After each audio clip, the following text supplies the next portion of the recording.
It was a summer evening on July 17th, 1996. The clock showed 8:31 in the evening. Most people were finishing dinner or settling in for the night.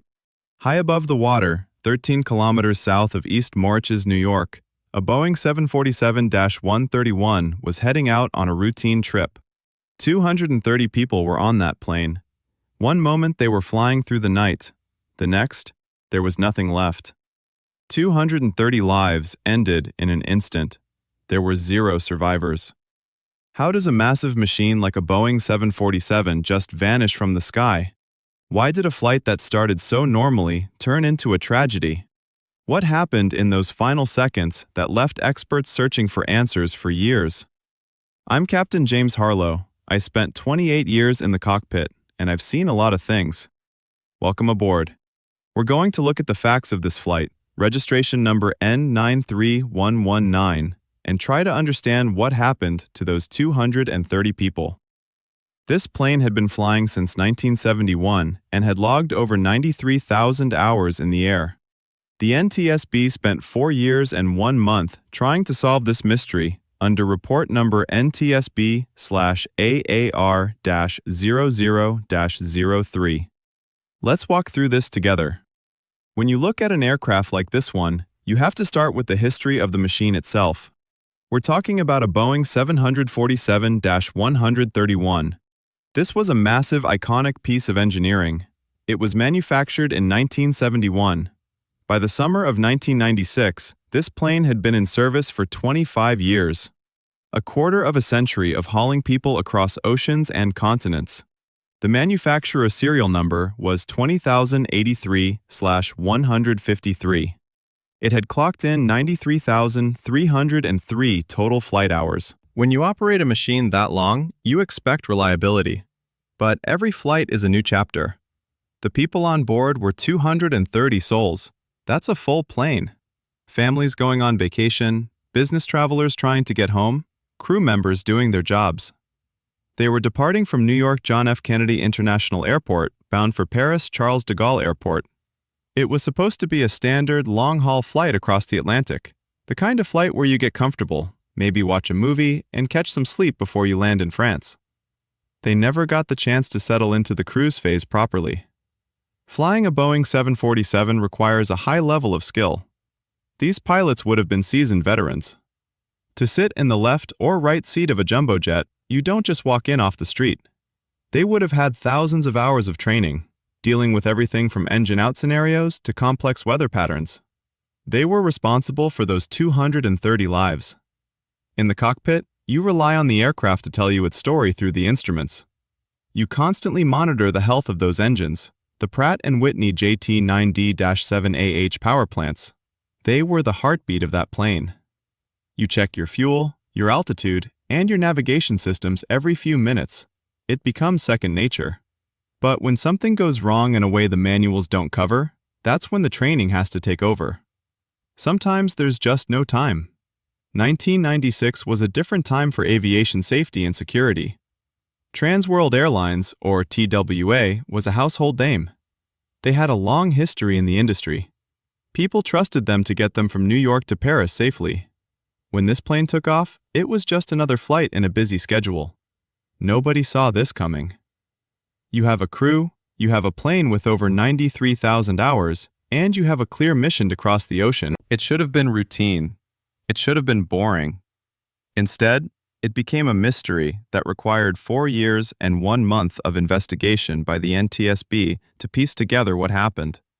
It sits with those of us who have spent our lives in the clouds. We look at these numbers, 230 people, and we realize the technical specs are just a shell for the human lives that were lost. The atmosphere inside the terminal at John F. Kennedy International Airport that day was like any other busy Wednesday. People were checking bags, grabbing coffee, checking their watches. They were excited to be heading to France. The flight deck crew had their own rhythm, going through pre-flight checklists.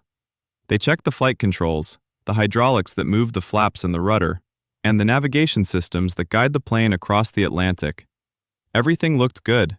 The logs were signed, the cargo was loaded, and the passengers settled into their seats. They were pushing back from the gate, anticipating a smooth flight. Once they were in the air, the initial climb out of New York felt perfectly standard. The pilots monitored the gauges, listened to the hum of the engines, and communicated with air traffic control to clear their path. It's a peaceful time in the cockpit when you reach cruising altitude. You lean back a little, watch the horizon, and wait for the journey to unfold. For the passengers in the back, this was the time to relax. They adjusted their seatbelts, maybe opened a book, or chatted with the person next to them. Nobody had any reason to suspect that the sky could hold such a sudden and absolute end for everyone on board. When you're cruising at high altitude, you trust the machine completely. The Boeing 747 is built to handle the stresses of flight, but even the strongest steel has its limits. As they moved along their route, the flight progressed as it should have. There were no warning lights flickering, no strange noises to alert the crew, and no turbulence to shake the cabin. It was quiet. It was steady. Then, without a split second of warning, the world as they knew it simply stopped. There was no radio call from the cockpit to signify a struggle. There was no distress signal. Just silence. One moment they were cruising along, and the next, there was nothing left. The speed at which this unfolded is almost impossible to grasp. When you're flying that high, you're moving at hundreds of miles per hour. A disaster at that speed happens in the blink of an eye. The investigators later had to piece together the fragments scattered in the water to understand why the plane broke apart. They spent years looking at every bolt, every wire, and every scrap of metal. They combed through the debris field near East Moriches, analyzing how the wreckage settled on the ocean floor. It's a painstaking process, but it's necessary. You have to look at the patterns of the damage to see how the plane lost its structural integrity, how it fell to pieces. Imagine being in the cabin when it happened. You're looking out the window, maybe thinking about what you'll do when you land in Paris, and then your entire world vanishes. There's no time to reach for an oxygen mask. There's no time to wonder what that noise was. There's no time to say goodbye. It's just sudden darkness. The investigation looked at the electrical systems, the fuel lines, and the center wing tank. They spent a massive amount of time examining whether a spark could have ignited the fuel vapors. It's a terrifying thought, but it's one the NTSB spent all those years trying to prove or disprove. When a plane falls into the ocean, the water doesn't treat it gently. It shreds the airframe, scattering the pieces across the seafloor. Recovering those pieces is like trying to put together a puzzle where half the pieces are missing or crushed. The teams used sonar to map the bottom of the water, identifying the shadows of twisted metal.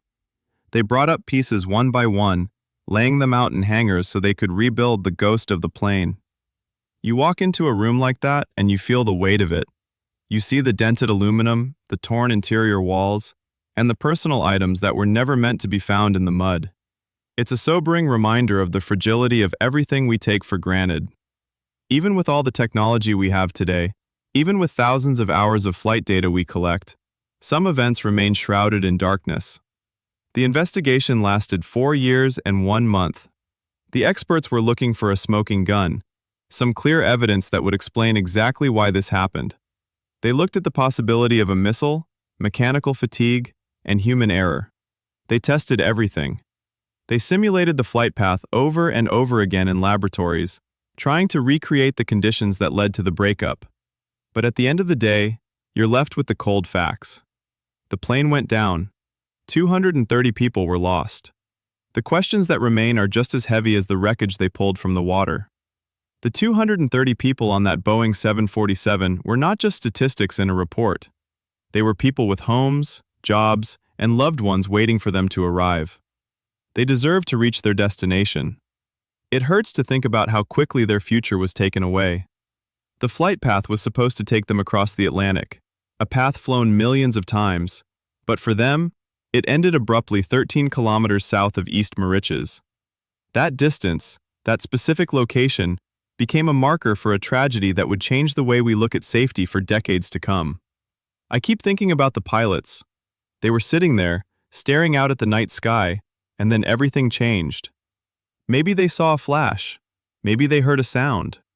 Or maybe it was just instant darkness. They didn't have time to think or react. They were just part of the sequence of events that unfolded in that final moment. It's the kind of situation that haunts a pilot's dreams. You fly because you love the control, the precision, and the feeling of being in charge of a massive machine. But you know, deep down, that there are forces you cannot control. Sometimes the environment, a hidden fault, or a freak accident simply overwhelms the systems you rely on. There's a sense of duty that comes with being a pilot. You're responsible for every soul in the back. When you lose the plane, you lose more than just the equipment. You lose the people who trusted you to guide them through the clouds. It's a heavy burden to carry, even talking about it years later. I look at the report number NTSB/AAR-00-03, and I see thousands of pages of research, photos of the debris, and charts detailing the final descent. But none of those pages can tell the story of the fear or confusion in those last few seconds. That's the part that stays in the shadows, hidden in the silence of the ocean. Think about the sheer force required to break a Boeing 747 apart in midair. It's not something that happens easily. It takes massive energy, a sudden shift in pressure, or an event that happens with such intensity the structure simply gives way. The investigators spent months analyzing the debris to determine the sequence. Was it a component failure? Was it an external event? They checked the systems for signs of wear and tear, anything that could have been a precursor. They looked at the maintenance history of the plane, which had been flying for 25 years. It had seen countless cycles, and all those cycles add stress to the frame. In 1996, the tools we had to investigate these things weren't as advanced as they are today. The experts had to rely on manual analysis, physical inspections, and testimonies from witnesses who saw the light in the sky. It was a massive effort, a true collaboration of engineers, safety experts, and investigators, all driven by the same goal: to find the truth for the families. They wanted to provide answers, to explain why their loved ones didn't come home. That's why the investigation took so long. They refused to close the book until they had exhausted every possibility. As the plane was cruising, the systems were humming, the cabin was pressurized, and the flight was as normal as any other. The crew was talking to ground control, checking their waypoints, ensuring they were on track. There was nothing to indicate this flight would be the last for all 230 people on board. That's the nature of our work. You stay vigilant, you're ready for anything, but you also accept that sometimes things happen that defy expectation. You fly with hope, work with precision, and trust the engineering that keeps you in the sky. But for these people, that trust was shattered in an instant. The silence that followed was heavy and absolute. Once the plane hit the water, the search and rescue teams moved in, hoping for a miracle. They scanned the surface, they searched the dark waters, they prayed for survivors. But there were zero. Not one person was found alive. Every single person on that flight was lost. The families waiting in Paris, the friends waiting at the arrival gate, they were all left with a void that could never be filled. It's a tragedy that sits in the back of your mind every time you board a plane, a quiet reminder of what's at stake every time we leave the ground. You look at the photos from the recovery effort, the jagged pieces of the fuselage, the twisted remains of the landing gear, and you realize how fragile it all is. It's a reminder that we're just guests in the sky, passing through a medium that's not our home. When we succeed, it's because of the work of thousands of people who build, maintain, and fly these machines. When we fail, it's a reminder of how much we still have to learn. The investigation didn't just provide a report, it provided lessons that would shape the future of air travel.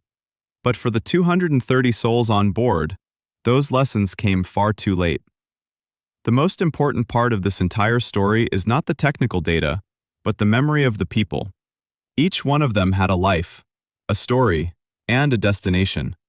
They were looking forward to the future, the next chapter of their lives, and they were stopped in their tracks.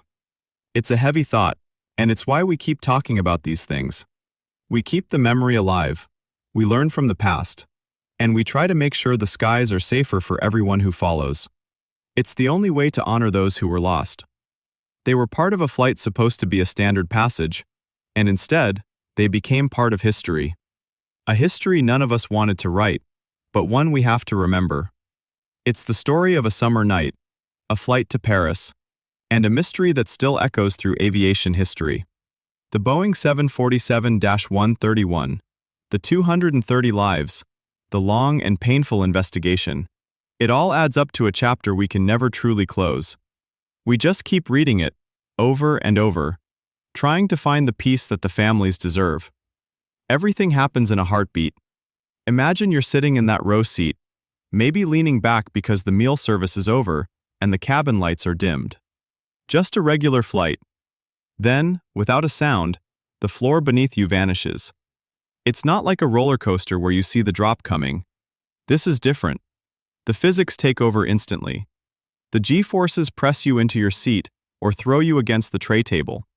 For a split second, you don't even understand why the world has gone sideways. The air pressure in the cabin changes so fast your ears pop. The oxygen masks might drop down, dangling like strange yellow fruit in the dim light. It's chaotic. It's loud. The wind starts to roar, not the gentle hum of the engines, but a violent, tearing sound that vibrates through the metal of the frame. You look at the person next to you and there's no time to speak. There's no time to pray. It's just the feeling of falling, a sensation every pilot knows in their nightmares, but these people are feeling it for real. The pilots have the worst seat. They're sitting there, monitoring their screens, and suddenly the instruments are lighting up like a Christmas tree. Warning lights flash red, the computers scream alerts, and the controls feel mushy, like they're disconnected from the wings. They fight it, of course they do. These guys are professionals. They pull back on the yoke, they try to stabilize the nose, they try to get a handle on a plane that's no longer behaving like an airplane. But the plane is already breaking apart. The tail section, the wings, the heavy structure of the fuselage, they're all being ripped away by forces no human hand can counteract. It's violent, it's sudden. They don't have time to reach for the radio. They don't have time to push the button that tells ground control they're in trouble. It's just silence. One moment they're navigating a standard route. The next, they're just passengers in a falling wreck. There's no heroism here in the sense of a grand rescue. There's no time for the pilots to save the day. No time for the flight attendants to instruct passengers to brace. It happens so fast the human brain cannot process what's happening. The plane is tearing itself into pieces as it drops toward the dark water. The lights flicker and die. The engine noise stops, replaced by that terrifying, high-pitched scream of air rushing over broken metal. It's over before you can catch your breath. The impact with the water, 13 kilometers south of East Moriches, is not a crash the way you might imagine.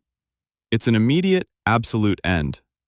The ocean, at that speed, acts like concrete. The water doesn't give, doesn't cushion, and doesn't allow anything to survive the hit. It's instant. It's total. The aftermath starts with sudden, eerie quiet. The ocean surface churns for a moment where the debris hits, but then the waves just keep rolling.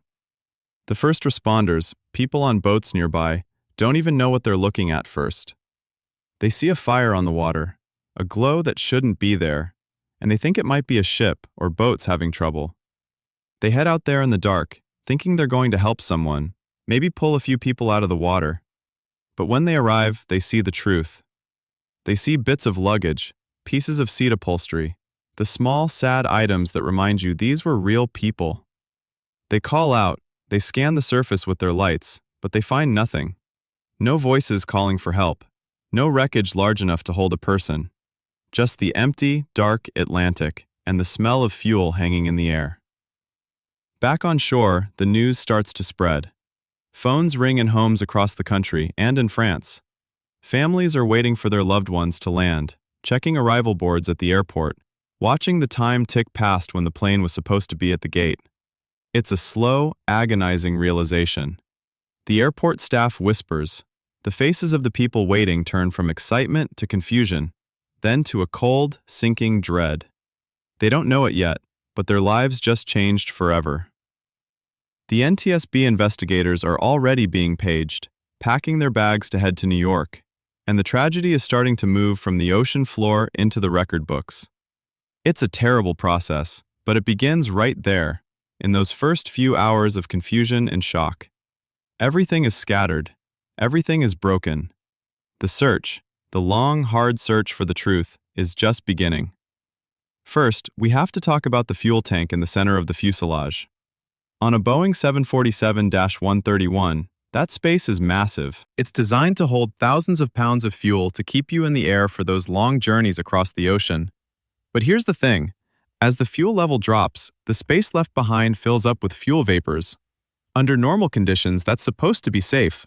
But the NTSB found that the wiring running into that tank was aging. We're talking about wires that had been inside the plane for 25 years. The insulation on those wires had become brittle and cracked. It's like wiring in an old house. Eventually, the protection wears off.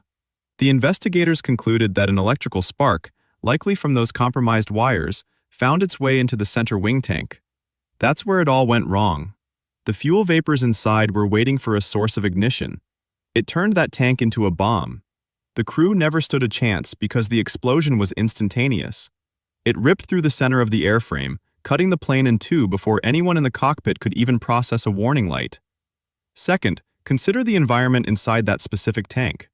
When you're flying, the temperature changes and the fuel heats up. Over 93,303 hours of total flight time, the plane had gone through countless cycles of heating and cooling. That puts huge stress on the systems. The fuel pumps were sitting right there in the tank. If those pumps or the wires connected to them started to fail, they could create the perfect conditions for a disaster.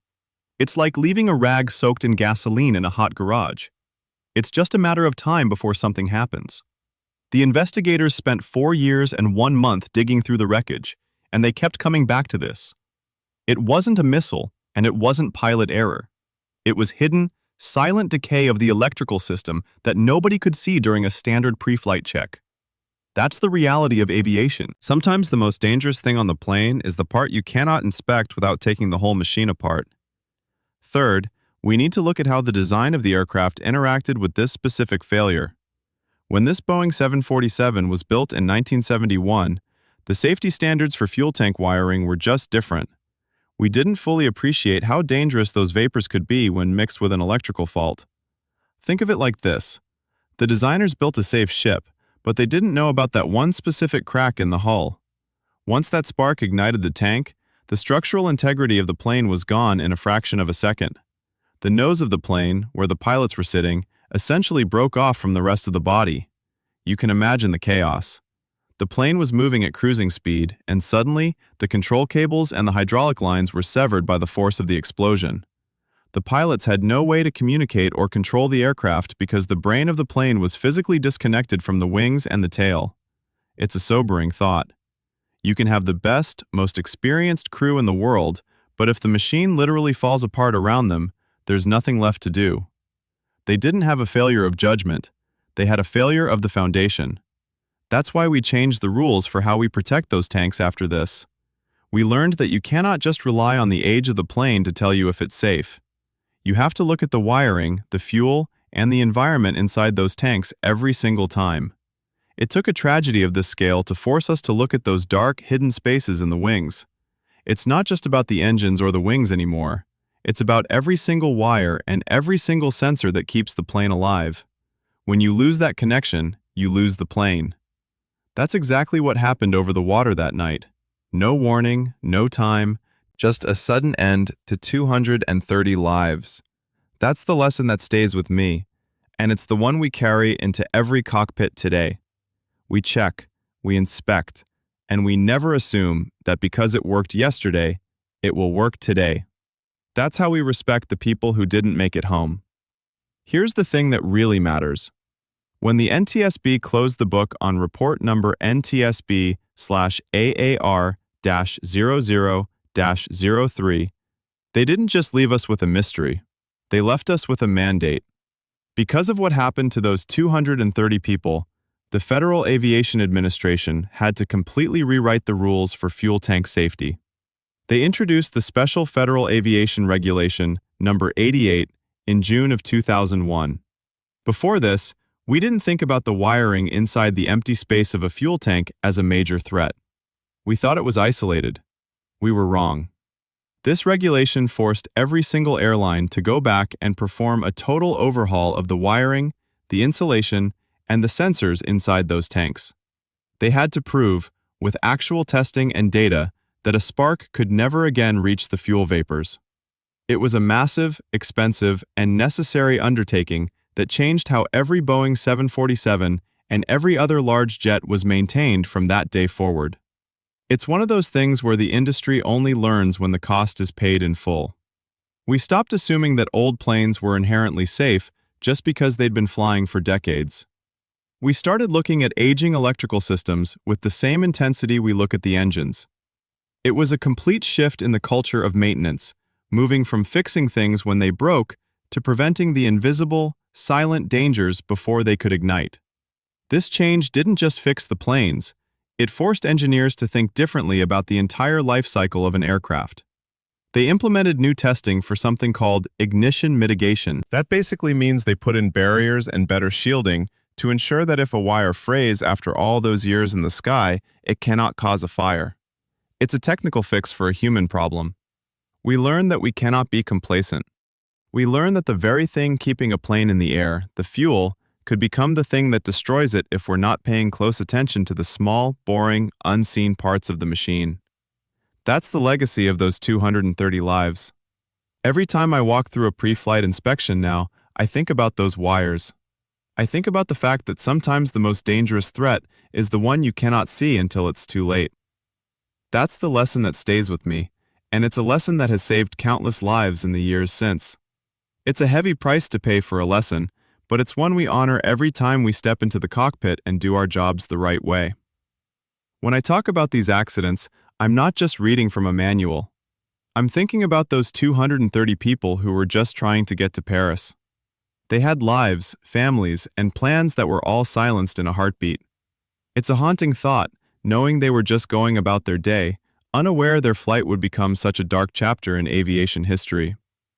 We, as pilots, look at these tragedies and we feel that weight every single time we push the throttle forward. We're the stewards of those lives in the back, and even though we cannot control every variable, we carry the memory of those who were lost as a reminder of why we take our jobs seriously. It's not just about the technical specs or the NTSB findings. It's about the humanity behind the numbers. Those 230 souls deserve to be remembered, not just as a statistic in a report, but as people who were looking forward to a tomorrow they never reached. I'm a retired captain trying to keep these stories alive because the lessons are too important to forget. This channel is small, and I don't have a big network behind me. I rely on folks like you who care about aviation history and want to understand the reality behind the headlines. If you found this video helpful or if it made you think, please consider hitting that like button. It's a small thing, but it helps more people find this community. If you can, support the channel directly through membership or a donation. It helps me keep digging into these stories and keeping the history of these flights accurate and honest. And here's my question for you. When you fly, do you ever think about the history of the plane you're sitting on? Or do you prefer to just trust the process and look out the window? Let me know in the comments below because I really want to hear what you think. Thanks for joining me today, and I'll see you in the next one.